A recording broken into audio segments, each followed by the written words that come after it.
So, Julia, I went through what you've written twice, in fact, and I was trying to find you there. I found your tumor, I spoke to your tumor, but I am searching for your soul. And can you tell people who you really are? What is it that you're looking out for in life? What is it that you want? Thank you. I think it's an incredibly interesting observation. And you've really made me think with that question, Anu, because I think you have touched on something that is 100% right. And I wasn't aware of that myself. But now you've brought that to my attention, I totally get where you're coming from on that.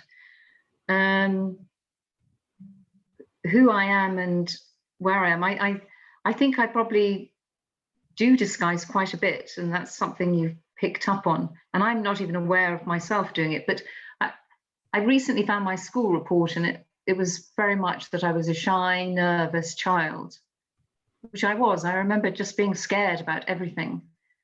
But the one thing I did do very well as a child was act.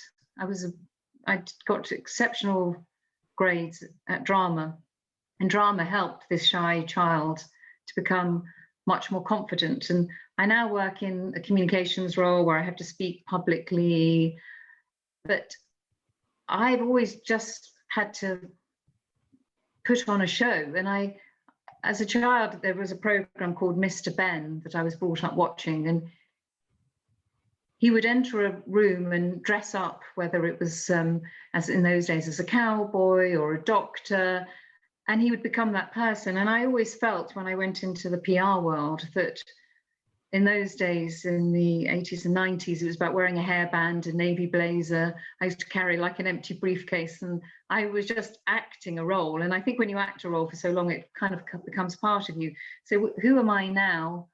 I think I've acted so many roles that it all become a little bit of me, and I'm not even quite sure where I am. I think I'm full of contradictions.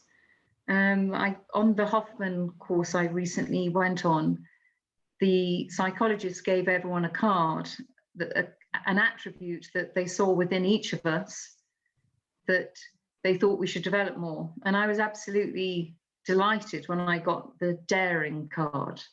And so they saw that within me, but they said, this is something you need to develop more. And I think the daring and the playfulness is something which at times has been pushed down.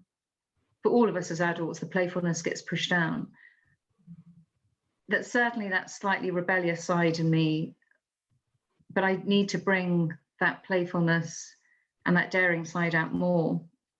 And it's interesting, after the course, they asked us just to be away from everyone. I went down to Eastbourne on the coast, south coast of England. And I went on the Ferris wheel there.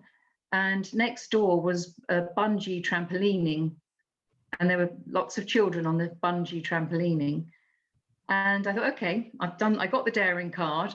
I'm going to go bungee trampolining. And it doesn't matter that, here I am in my 50s and I'm with a group of children. And I just went for it. And I thought, yay, that is so liberating for the soul, not to care what people think. And I guess all my life I have cared far too much what people think.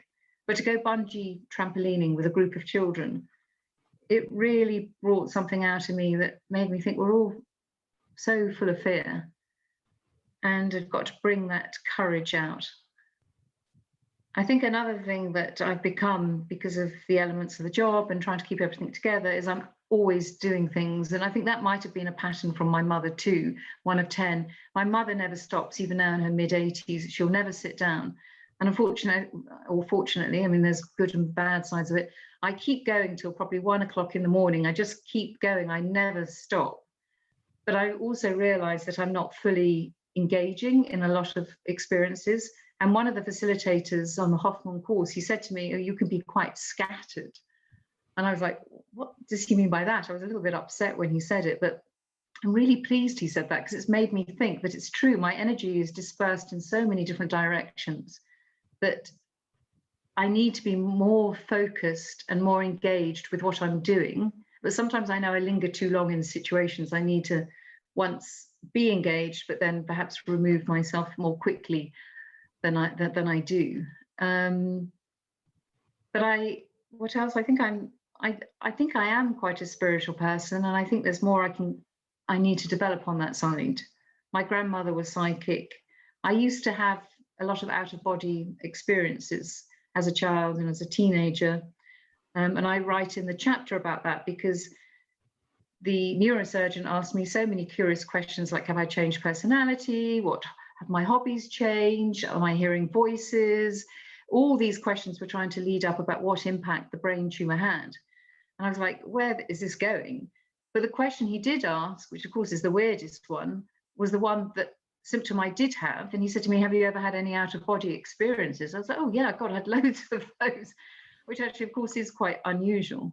But there were many times when I would kind of come out of my body and look down at my body.